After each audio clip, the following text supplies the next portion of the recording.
When we're super hungry, we have a lot of different expressions like, I could eat a horse, I'm so hungry, or I'm just gonna eat everything inside, or I could eat you out of your kitchen.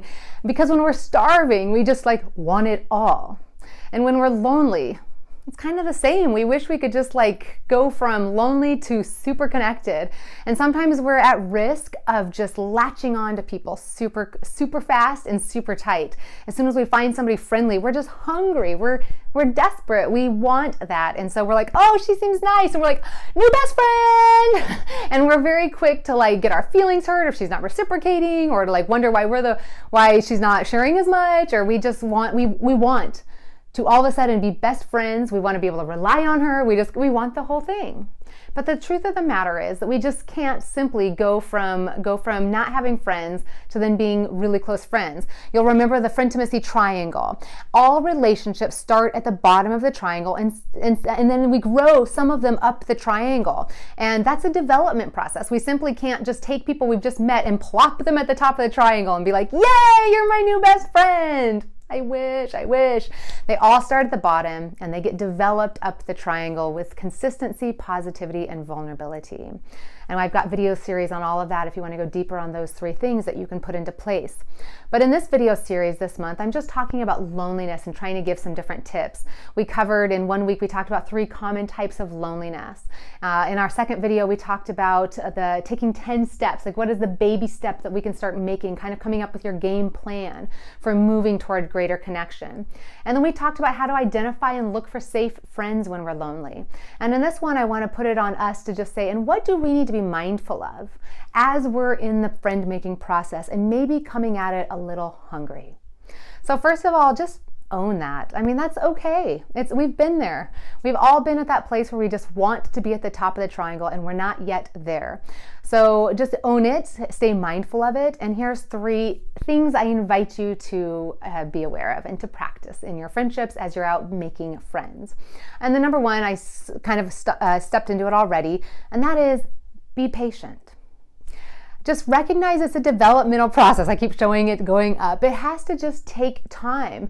Certainly we can accelerate that by practicing positivity, consistency, and vulnerability. But the truth of the matter is there's no other way to build history except to have history. There's no other way to predict and trust each other without being able to know how each other will respond. And that takes being around each other consistently, regularly, getting to know each other. There's no way for us to know each other's stories and thoughts and ideas without having the time to share them.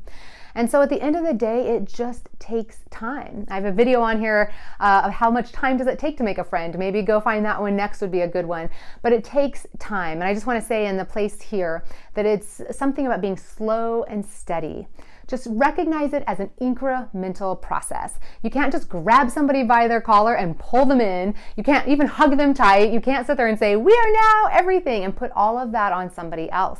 The truth of the matter is that other person might have relationships at the top of the triangle, and it doesn't mean they love you less or wouldn't love you as much someday. It simply means that you are starting at the bottom with them, and it takes time to move up the triangle. So just recognize that. That means share appropriately, right? Have healthy expectations. Don't get your feelings hurt if they're not inviting you to the birthday parties already. Don't get your feelings hurt if they're not showing up and being there for you through all kinds of things.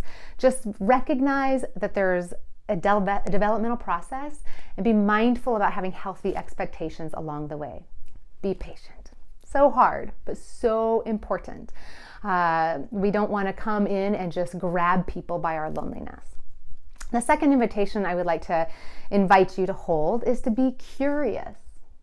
Be curious. Sometimes if we haven't had a good friend in a while, or we haven't had friends before, or we've gone through a big thing and we just haven't had somebody to really share, and we meet somebody nice, our tendency is to want to share everything with them. We just want to be too vulnerable, go up the triangle, go up the right side of that triangle and overshare. Our need is so big that we just want to tell them everything because we want to be known and we want to be seen. And I just want to say to you, that is a beautiful need. I want you to be seen. And going back to invitation number 1, just be patient. And so we can't just come and say, I want to be seen, I have a need, I want to do everything. And neither do we want to do the other. Just as a side note, we don't want to close ourselves up and say we don't trust anybody and we aren't there willing to be seen either. But what we can do is hold the intention of being curious. asking questions about the other person, exploring who they are and what they enjoy doing, and asking follow-up questions. And yes, sharing a bit about yourself too, but just stay mindful. When we've been lonely, we sometimes show up wanting to kind of share too much, maybe. Maybe you're the other way and you need to be mindful about making sure you're still seen, but show up with a curiosity, not like I've been needing somebody and now I found you and I'm going to tell you everything, but hold curiosity about the person and about the relationship. Just keep open hands. I always say hold it with open hands. You don't want to grab it and hold it so tight that it squeezes out and that nothing can get in or out of there. You don't want to like just try to get your hands bigger and bigger, trying to get more in there and having everything seep through. Just cupped open hands, like hold other people and these relationships, these possibilities gingerly and safely and curiously. So be patient, be curious. And the third invitation is be kind. That sounds so easy. The truth of the matter is when we see a lot of connections, that the lonelier we are, sometimes we get negative. Sometimes we get hurt. Sometimes we get jaded. Sometimes we show up and we're more critical of others. Sometimes we aren't very kind to ourselves and we also carry that out and we aren't always kind to others. Sometimes the more isolated we've become, we tend to not be as affirming, as open, as inclusive with others as we might want to be. Sometimes when we're in pain, it's very hard. We're going through our divorce, we have our chronic pain, we've got our stuff, and we have blinders on to like, how could anybody else's life matter as much as ours? And it's very easy to want to come, and we've been so focused on our lives and on our circumstances and our situation, and we want to be known, hence being curious, but we also want to make sure that we leave the other person feeling better for having been in our presence. One of the requirements of the Frientimacy triangle is positivity. Positivity does not mean being Pollyanna. Positivity does not mean you have to be positive. Positivity means you need to leave the other person feeling positive. That's different. It doesn't mean you have to like only talk about good things or just always like look on life on the bright side. It actually means you can talk about hard things, but you want to make sure you say, thank you for listening. That's an act of positivity. You want to affirm the other person. You want to point out things you like in them. You want to bring gifts when it's appropriate. You want to smile. That's an act of positivity. You want to compliment. You want to ask questions. You want to be curious. You want to invite. You want to give a hug where it's appropriate. You want to do an act of service, do something kind. Anytime we can do something that leaves the other person feeling thought of, or seen or loved, that's positivity. So our job, even when we're in pain, even when we're hurting, is to still make sure that we don't just kind of have our negative feelings shared and then we just walk away and expect them to want to do that anytime again soon, right?